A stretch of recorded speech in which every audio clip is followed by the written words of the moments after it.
நிச்சயமா சார். அடுத்ததாக ஒரு நேயர் நமக்காக காத்திருக்கிறார். தருமபுரியிலிருந்து காளிமுத்து. வணக்கம் சார், உங்களுடைய கேள்வி என்ன சார்? நீங்க கேட்கலாம் சார். வணக்கம் சார்.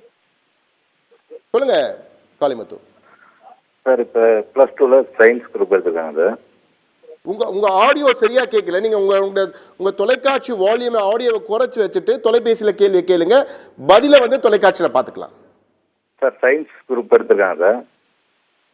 இன்ஜினியரிங் படிக்க முடியாது. அடுத்து என்ன படிக்கலாம் சார்? சயின்ஸ் குரூப் எடுத்திருக்காங்க, அடுத்து என்ன படிக்கலாம் கேக்குறீங்க? சரியா? இல்ல மேக்ஸ் இருக்கா? மேக்ஸ் இருக்குங்களா? மேக்ஸ் இல்லைங்க சார். பியூர் சயின்ஸ் எடுத்திருக்கீங்க. உங்களுக்கான பதில் வந்து கொண்டே இருக்கு சார். சொல்லுங்க சார். இல்ல கண்டிப்பா, அதாவது இது ஃபர்ஸ்ட் இதை பார்க்குற மாணவர்களுக்கு ஒரு மிகவும் ஒரு உண்மையான ஒரு அட்வைஸ் கொடுக்குறேன். இப்போ நீங்கள் 10th முடிச்சிருந்தீங்கன்னா கண்டிப்பாக எந்த ஒரு குரூப் எடுத்தாலும் மேக்ஸ் இல்லாத ஒரு குரூப் எடுக்காதீங்க தயவு செய்து. Maths is very very important. Commerce group எடுத்தாலும் மேக்ஸ் எடுங்க, சயின்ஸ் குரூப் எடுத்தாலும் மேக்ஸ் எடுங்க. இப்போ மேக்ஸ் எடுக்கல அப்படின்னா கண்டிப்பாக நாங்கள் சொல்கிறோம், ஃபஸ்ட்டு எப்போவுமே நம்ம சொல்கிற சாய்ஸ் MBBS, அதுக்கு நீட் எக்ஸாமில் மார்க் வாங்கணும். அல்ல நெக்ஸ்ட்டு சாய்ஸ் BDS அந்த மாதிரி. அது இல்லை சார், அந்தளவுக்கு மார்க் எங்களால் வாங்க முடியாது, அந்தளவுக்கு வசதியும் கிடையாது அப்படின்னு பார்த்தீங்கன்னா சயின்ஸ் குரூப்புக்கு மிகப்பெரிய வாய்ப்பு 2 இதில் நான் சொல்வேன். போர்டு எக்ஸாம் மார்க் நல்லா வாங்கியிருந்தால் கண்டிப்பாக கால்நடை மருத்துவம் வெட்டினரி சயின்ஸுக்கும், அதுக்கப்புறம் பார்த்தீங்கன்னா ஃபிஷரிஸ் சயின்ஸு, அதுலேயும் நான் I will put my cards in fisheries science, மீன்வளத்துறை.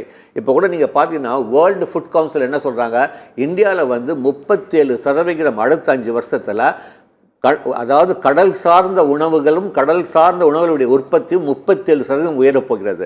மட்டன் சாப்பிட்டா கொலஸ்ட்ரால் ப்ராப்ளம், சிக்கன் சாப்பிட்ட சைடு எஃபெக்ட், மீனுடைய அதாவது நாளைக்கு பார்த்தீங்கன்னா இன்றைக்கி ஒயிட் மீட்டுக்கு ஷிஃப்ட் ஆகிறாங்க பிகாஸ் ஆஃப் ஹெல்த். இன்னொன்று பார்த்தீங்கன்னா நிறைய கண்ட்ரீஸில் பார்த்தீங்கன்னா இந்த ஃபிஷ்ஷு கூட they are taking into vegetarian. So அப்படிலாம் பார்க்கும்போது ஒரு மிகப்பெரிய வாய்ப்பு இருக்குது. மீன்வளத்துறையிலையும் வாய்ப்பு இருக்குது. நம்மளுடைய தூத்துக்குடியில் நம்மளுடைய ஜெயலலிதா அம்மா பேரில் அந்த பல்கலைக்கழகம் இயங்கி வருது. சென்னையிலும் இருக்குது. அவங்க நிறைய கோர்ஸ் கொடுக்குறாங்க. அதில் நாங்கள் ப்ரிஃபர் பண்ணது ஃபிஷரிஸ் சயின்ஸ், ஃபிஷரிஸ் இன்ஜினியரிங். அடுத்தது நான் என்ன சொல்லுவேன், பியூர் சயின்ஸ் ஸ்டூடெண்ட்டுக்கு பேராமெடிக்கலில் பிஃபார்ம், ஃபிசியோதெரப்பி, ஆக்குபேஷனல் தெரப்பிலாம் இருக்குது. பட் நான் சொல்கிறது ஆப்டோமெட்ரி நல்ல வாய்ப்பு வருது. நினச்சி பாருங்கள், ஒரு 15 வருஷம் முன்னாடி நம்ம பெரிய ஊர்லேயே இந்த லென்ஸ் கார்ட்டு இல்லை இந்த மாதிரி ஆப்டிக்ஸ்னு கடை இருந்ததா? கிடையாது. அப்போ நீங்கள் பார்த்தீங்கன்னா WHO நான் கண்ணாடி போடும்போது எனக்கு வயசு 42. அப்போ WHO என்ன சொன்னாங்க, கண்ணாடி போடுற வயது 37 to 40 இருந்தது, அதாவது நான் போடும்போது. இப்போ என்ன சொல்கிறாங்க, கண்ணாடி போடுற வயது 7 to 10 ஆயிடுச்சு. காரணம் என்னென்னா இன்றைக்கி நிறைய வீட்டில் கார்ட்டூன் காமிச்சா இட்லியை ஊட்டுறாங்க, அப்படி ஆயிடுச்சு. அப்படி இருக்கும்போது நீ பார்த்தீங்கன்னா நிறைய இந்த ஆப்டிக்கல் அந்த ஆப்டோமெட்ரிக்கு வாய்ப்பு நல்லா இருக்குது. கிளினிக்கல் எம்ப்ரியாலஜி, இந்த டெஸ்ட் பேபி பற்றி படிக்கிறது.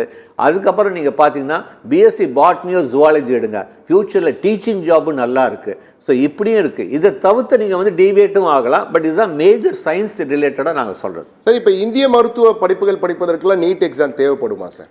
அதாவது இந்திய மருத்துவம் சித்தா, ஹோமியோபதி, ஆயுர்வேதிக்கு கண்டிப்பாக நீட் எழுதணும். அதே BNYS நேச்சுரோபதி, யோகிக் சயின்ஸுக்கு நீட்டு தேவையில்லை.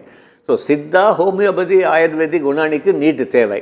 BNYSக்கு நீட் தேவையில்லை. அதே மாதிரி இப்போ நீங்கள் சொன்ன மீன் வளத்துறை ஃபிஷரிஸ் ஆகட்டும், அதே போன்று கால்நடை ஆகட்டும், அதுக்கு என்ட்ரன்ஸ் இருக்கா? இல்லை, கண்டிப்பாக அதுக்கு நீட்டு கிடையாது தமிழ்நாட்டில். பட் கால்நடை மருத்துவம் ஆல் இண்டியா கோட்டாக்கு எழுதுனா கண்டிப்பாக நீங்கள் நீட் எழுதியாகணும். தமிழ்நாட்டில் கால்நடை மருத்துவத்துக்கும் மீன்வளத்துறைக்கும் நீட்டு கிடையாது. Admission only on the basis of board exam. இதுலேயும் ஒன்று சொல்கிறேன் சார், நம்முடைய தமிழக அரசு 7.5% அரசு ஒதுக்கீடு இருக்குது. அரசு பள்ளி மாணவர்கள். இது நிறைய பேருக்கு தெரிய மாட்டேங்குது. அவங்க நினச்சிக்கிறாங்க ஒன்லி இன்ஜினியரிங், மெடிக்கல். இந்த மாதிரி ப்ரொஃபஷனல் கோர்ஸுக்கும் 7.5% ஒதுக்கீடு இருக்குது. தயவுசெய்து அரசு பள்ளி மாணவர்கள் கண்டிப்பாக, இது கவர்மெண்ட் இன்ஸ்டியூட், வாய்ப்பு நல்லா இருக்குது, தாராளமாக அப்ளை பண்ணலாம். நிச்சயமா அதை பயன்படுத்திப்பாங்க சார். தருமபுரி காளிமுத்துக்கு உங்களுடைய சந்தேகத்திற்கு தெளிவான பதில் கிடைத்திருக்கு. உங்களுக்கு மட்டுமல்ல, உங்களை போன்ற லட்சக்கணக்கான பெற்றோர்களுக்கு உரிய பதிலை கொடுத்திருக்காரு.